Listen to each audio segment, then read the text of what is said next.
Acabarà probablement el topònim abans de finalitzar la legislatura. L'aprovació ahir de la llei de la funció pública permet el canvi sense cap entrebanc. Dona l'opció a que aquells municipis que així ho desitgin puguin triar per les raons econòmiques, turístiques, històriques, que així ho vulguin, la cooficialitat amb el topònim en castellà, sempre i quan estigui consolidat.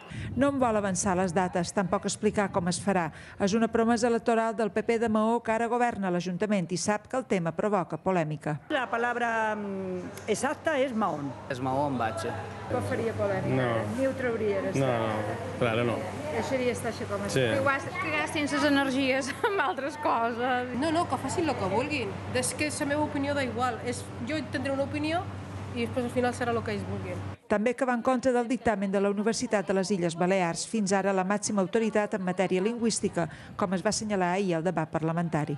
La modificació dels criteris toponímics no només qüestiona les normes de 1913 i el valor d'una llengua, sinó que també qüestiona la unitat de la llengua catalana. Això és el que realment vostès no volen saber. Creu vostè que ciutadans de Maó no tenen altres problemes o problemes més greus que la seva H?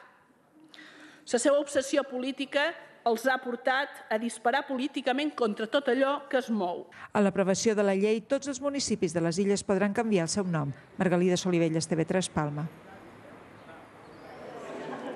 I precisament per denunciar aquesta modificació legislativa a les Illes Balears i la que també s'ha dut a terme a l'Aragó, senadors socialistes per Catalunya, les Illes, el País Valencià i l'Aragó han presentat una declaració en defensa de la llengua catalana.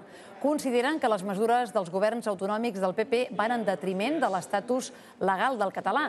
Després de l'estiu, l'Entesa pel Progrés presentarà una proposició de llei sobre el reconeixement i el foment de les llengües.